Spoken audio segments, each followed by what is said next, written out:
Olá, é muito bom ter você aqui. Este é mais um capítulo do livro Mensagens Escolhidas Volume 1, escrito por Ellen Goldwhite. Para você ter acesso ao conteúdo completo deste livro e outras obras desta extraordinária escritora é só acessar as playlists do nosso canal. Diariamente nós publicamos aqui um novo capítulo de uma obra de Ellen White. Para receber a notificação de quando postarmos os próximos capítulos, não se esqueça de inscrever-se neste canal e ativar a notificação do sininho. Se estiver gostando, deixe seu like e compartilhe este conteúdo em seus grupos de WhatsApp. Boa audição! Gratidão! Mensagens Escolhidas Volume 1, Capítulo 4. Composição e envio dos testemunhos para a Igreja. Recapitulação da obra. Sanatório, Califórnia, 8 de julho de 1906.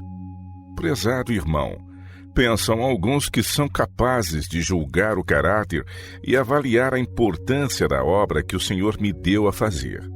Sua própria mente e juízo é a norma pela qual eles desejam aquilatar os testemunhos. Meu instrutor disse-me: dize a esses homens que Deus não lhes confiou a obra de julgar, classificar e definir o caráter dos testemunhos. Os que isso empreendem seguramente errarão em suas conclusões. O Senhor quer que os homens adiram à obra que lhes é designada. Caso observem o caminho do Senhor, serão capazes de discernir claramente que a obra que Ele me indicou para fazer não é uma obra idealizada por homens. Os que leem cuidadosamente os testemunhos, tal como têm aparecido desde os primeiros tempos, não precisam ficar perplexos quanto à sua origem. Os muitos livros escritos com o auxílio do Espírito de Deus apresentam vivo testemunho quanto ao caráter dos testemunhos. Nos primitivos dias de nossa experiência na mensagem, o Espírito de Deus veio muitas vezes sobre alguns de nós quando nos achávamos reunidos, e eu fui arrebatada em visão. O Senhor deu tal clareza e indicação, tal conforto e esperança e alegria, que seus louvores se achavam em nossos lábios. Ajudada por auxiliares literários. Enquanto meu marido viveu, desempenhou o papel de ajudador e conselheiro no envio das mensagens que me eram dadas. Viajávamos longamente. Por vezes eram-me concedidos esclarecimentos durante a noite, outras de dia perante grandes congregações. As instruções recebidas em visão eram fielmente escritas por mim, segundo eu tinha tempo e forças para a obra. Posteriormente, examinávamos juntos o assunto. Meu marido corrigia os erros gramaticais e eliminava as repetições desnecessárias. Então, elas eram cuidadosamente copiadas para a pessoa a quem se dirigiam ou para o prelo. À medida que a obra aumentou, outros me auxiliaram no preparo da matéria para publicação. Depois da morte de meu marido, juntaram-se a mim fiéis auxiliares que trabalharam infatigavelmente em copiar os testemunhos e preparar os artigos para serem publicados. As notícias que têm circulado, porém, de que qualquer de minhas auxiliares tenha permissão de acrescentar matéria ou mudar o sentido das mensagens que escrevo não são reais. Enquanto nos achávamos na Austrália, o Senhor instruiu-me quanto a dever G.C. White ser aliviado dos muitos encargos que seus irmãos punham sobre ele, a fim de estar mais livre para assistir-me na obra que o Senhor pôs sobre mim. Foi feita a promessa: porei sobre ele o meu espírito e lhe darei sabedoria. Desde minha volta à América do Norte, tenho recebido várias vezes instruções de que o Senhor me deu G.C. White para ajudador e que nesta obra o Senhor lhe dará de seu espírito. Tempo e maneira apropriados de apresentação. Requer muita sabedoria e são discernimento, avivados pelo Espírito de Deus, o conhecer o tempo e a maneira apropriados para apresentar as instruções dadas. Quando a mente das pessoas censuradas se encontra sob forte engano, elas naturalmente resistem ao testemunho, e havendo tomado uma atitude de resistência, difícil lhes é reconhecer posteriormente que têm estado em erro. Nos primeiros tempos desta causa, se alguns dos irmãos dirigentes se achavam presentes quando eram apresentadas mensagens do Senhor, consultávamos com ele quanto à melhor maneira de pôr diante do povo as instruções. Era por vezes resolvido que certas porções seria melhor não serem lidas diante da congregação. Noutras ocasiões, aqueles cujo proceder era repreendido pediam que os assuntos indicando seus erros e perigos fossem lidos ante outros, para que eles também fossem beneficiados. Com frequência, depois de serem lidos testemunhos de reprovação, eram feitas sinceras confissões. Uníamo-nos então em períodos de oração, e o Senhor manifestava sua graça perdoadora aos que haviam confessado seus pecados. A aceitação dos testemunhos trazia abundantes bênçãos de Deus às nossas reuniões.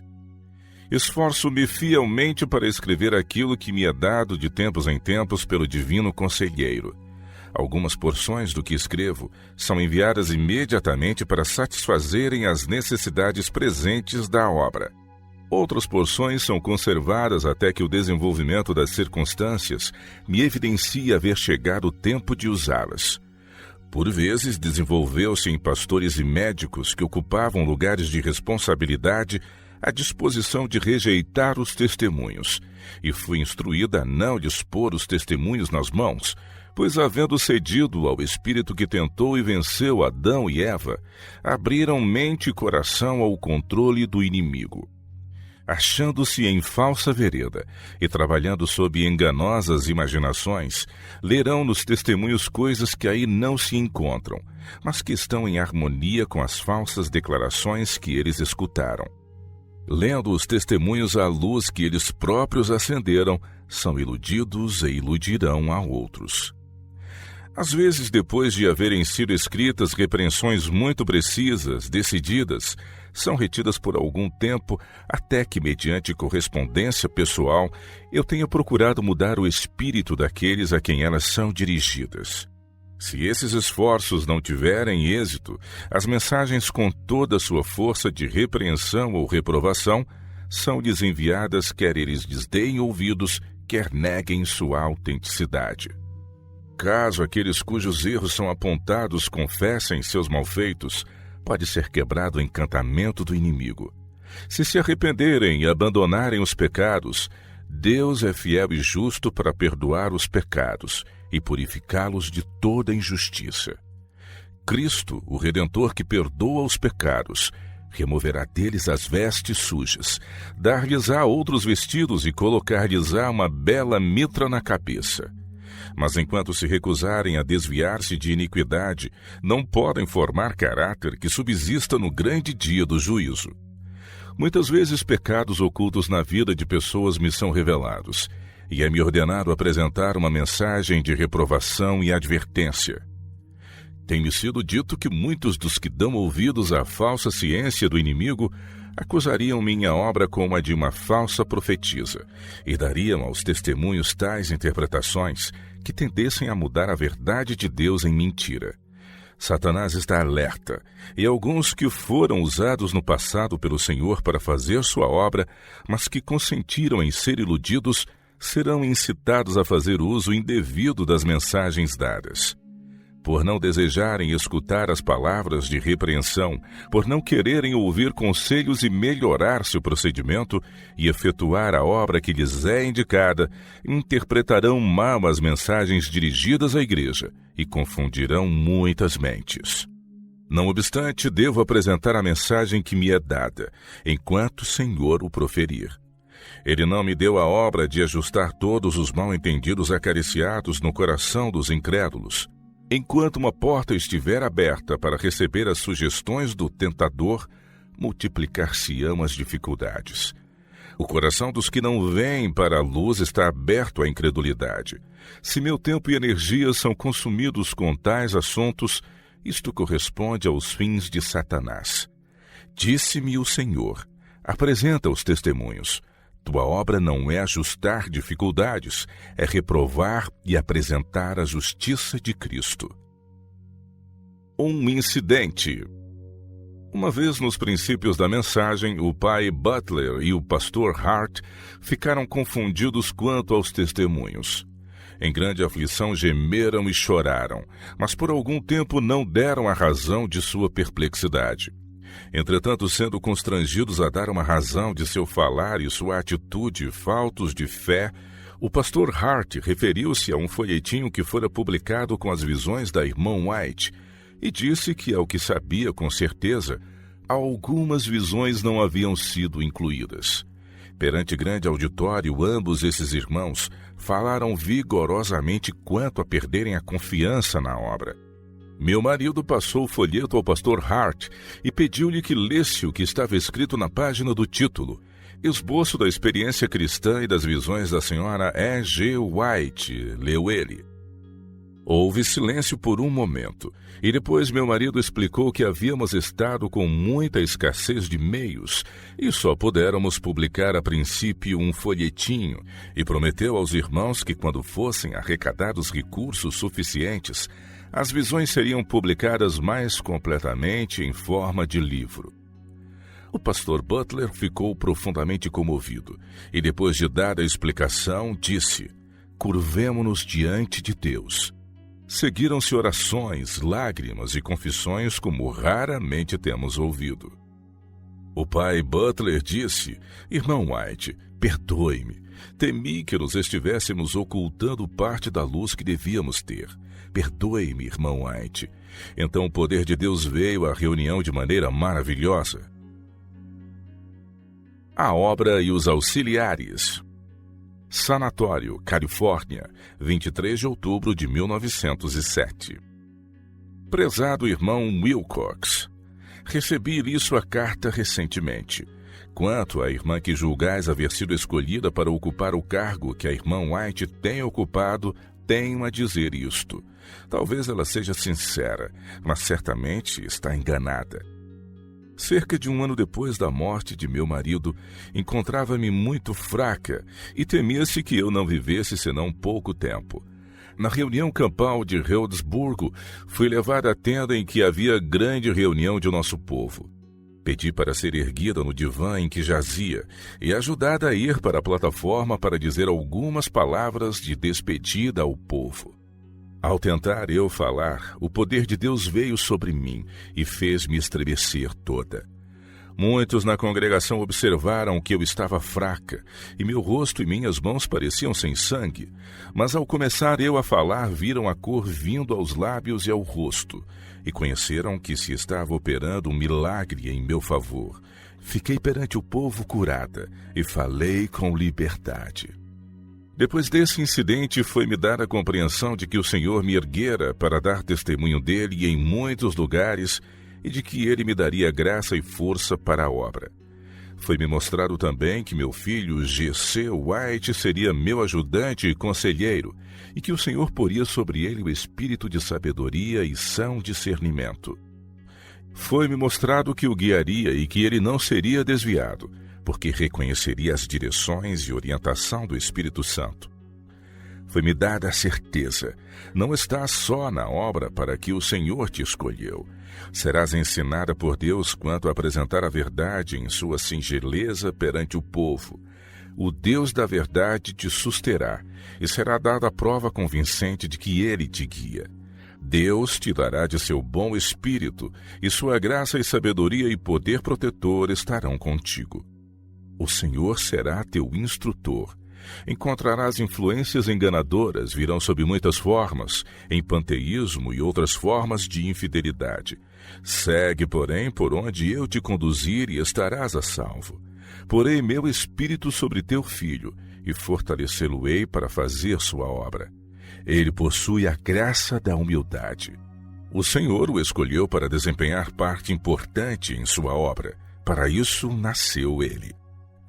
Esta comunicação foi-me feita em 1882, e desde então tem-me sido assegurado que lhe era dada a graça da sabedoria. Mais recentemente, em uma ocasião de perplexidade, o Senhor me disse: Deite meu servo G.C. White, e dar-lhe-ei discernimento para ser teu auxiliar. Dar-lhe-ei habilidade e entendimento para dirigir sabiamente. O Senhor tem me dado outros ajudantes fiéis em minha obra. Muitos de meus discursos têm sido relatados e postos perante o povo em forma impressa. Durante quase toda a minha longa vida, tenho me esforçado dia a dia por escrever o que me tem sido revelado em visões da noite. Muitas mensagens de conselho e reprovação e animação têm sido enviadas a pessoas, e muito das instruções que tenho recebido para a igreja têm sido publicado em revistas e livros e posto em circulação em muitas terras. A obra está avançando continuamente. Fazemos esforços constantes para pôr meus escritos diante do povo. Esperamos que vários livros novos vão dentro em pouco para o prelo. Caso eu esteja incapacitada para o trabalho, meus fiéis obreiros se acham preparados para levar a obra avante. Meus escritos falarão constantemente. Abundante luz tem sido comunicada a nosso povo nestes últimos dias. Seja ou não poupada a minha vida, meus escritos falarão sem cessar, e sua obra irá avante enquanto o tempo durar. Meus escritos são conservados em arquivo no escritório, e mesmo que eu não deva viver, essas palavras que me têm sido dadas pelo Senhor terão vida ainda e falarão ao povo. Minhas forças, porém, ainda são poupadas, e espero continuar a fazer muito trabalho útil. Talvez eu viva até a vinda do Senhor. Se assim não for, porém, confio que seja dito a meu respeito: bem-aventurados os mortos que desde agora morrem no Senhor. Sim, diz o Espírito, para que descansem dos seus trabalhos e as suas obras os sigam. Apocalipse 14, verso 13. Dou graças a Deus pela certeza de seu amor, e porque tenho diariamente sua direção e guia. Acho-me bastante ocupada com o escrever. Cedo e tarde estou escrevendo os assuntos que o Senhor me expõe. A responsabilidade de minha obra é preparar um povo que subsista no dia do Senhor. Firme é a promessa de Cristo. O tempo não tarda. Precisamos trabalhar e vigiar e aguardar o Senhor Jesus. Somos chamados a ser firmes, inabaláveis, sempre abundantes na obra do Senhor. Todas as nossas esperanças têm seu fundamento em Cristo. Está nosso povo, recapitulando o passado, o presente e o futuro, à medida que eles se vão desdobrando perante o mundo. Estão eles dando ouvidos às mensagens de advertência a eles comunicadas? É hoje nossa maior preocupação, ser nossa vida purificada e refinada, e que reflitamos a imagem do divino. Esta tem de ser a condição de todos quantos se unem ao grupo lavado e branqueado no sangue do Cordeiro. Eles têm que estar trajados com a justiça de Cristo. Seu nome tem que estar escrito em sua testa. Tem que regozijar-se na esperança da glória de Deus. Cristo tem gravados os nomes de seu povo na palma das próprias mãos. Jamais perderá ele o interesse em qualquer alma dependente. Dizei aos membros da igreja que é necessária inteira consagração a Deus. Entendam todos que têm que fazer com Deus um concerto com sacrifício. Necessitamos das bênçãos do Evangelho cada dia e a toda hora. Deve ser reconhecida com ações de graças toda a prova do poder do Senhor, sua presença e seu amor. A felicidade deve ser alcançada pela justa ação da alma para com Deus. Dou graças a Deus por esse precioso pensamento. Seja Ele glorificado pelos sentimentos expressos e pelas ações realizadas. Nunca testemunhos foram mais claramente apresentados ao povo do que os recentemente traçados por minha pena. Deus me ordena que insista em mostrar a nosso povo a importância de estudá-los. Comece essa obra agora. Então, quer me seja permitido trabalhar, quer seja posta a descansar até Jesus vir, estas mensagens se acham imortalizadas. Digo agora, meus irmãos, profere palavras que atraiam almas a Cristo. Produze frutos em boas obras. Aquele que crê no Filho tem a vida eterna. João 3:36. Tudo quanto é concebível será introduzido para enganar, se possível, os próprios eleitos. Mas certamente o Senhor cuidará de sua obra. O emprego dos testemunhos. Devem ser considerados o tempo e o lugar. Quanto aos testemunhos, coisa alguma é ignorada, coisa alguma é rejeitada. O tempo e o lugar, porém, têm que ser considerados. Coisa alguma deve ser feita inoportunamente. Alguns assuntos precisam ser retidos porque algumas pessoas fariam uso impróprio do esclarecimento dado. todo J e tio é essencial e precisa aparecer em tempo oportuno. No passado, os testemunhos eram cuidadosamente preparados antes de serem enviados para publicação. E todo assunto é ainda cuidadosamente estudado depois de ser escrito pela primeira vez. Dizei-lhes que comam a carne e bebam o sangue do Filho de Deus. Ponde perante eles sua palavra. Haverá pessoas que interpretem mal e desvirtuem. Seus olhos foram cegados, e elas apresentam as imagens e interpretações que Satanás elaborou para elas, e será dado um sentido inteiramente errôneo às palavras proferidas pela irmã White. Satanás está pretendendo tão verdadeiramente ser filho de Cristo como o fez Judas, que se achava do lado acusador. Elas se educaram na escola de deturpação de Satanás. É dada a seu respeito uma descrição no 3º capítulo de Zacarias. Coisa alguma no mundo é tão preciosa para Deus como sua igreja. Satanás tem operado em espíritos humanos e continuará a atrair o sagrado depósito atuando de modo enganoso. A publicação de compilações.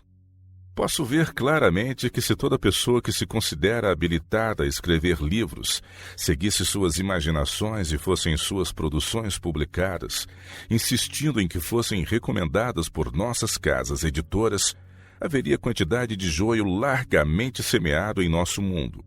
Muitos dentre nosso próprio povo me escrevem, pedindo com ansiosa determinação o privilégio de usarem meus escritos para dar força a certos assuntos que desejam apresentar ao povo, de modo a deixar sobre eles profunda impressão. É verdade que há razão para que alguns desses assuntos devam ser apresentados, mas não me arriscaria a dar minha aprovação ao uso dos testemunhos dessa maneira, ou a sancionar que ponham matéria em si mesma boa pela maneira por que eles propõem. As pessoas que fazem essas propostas, quanto eu saiba, podem ser capazes de conduzir o empreendimento acerca do qual escrevem com prudência. Não obstante, não ouso dar a mínima permissão para usarem meus escritos na maneira que elas propõem. Tomando em consideração tal empreendimento, há muitas coisas a serem levadas em conta, pois servindo-se dos testemunhos para apoiar algum assunto que possa impressionar a mente do autor, os extratos poderão dar uma impressão diferente daquela que dariam fossem eles lidos em sua relação original.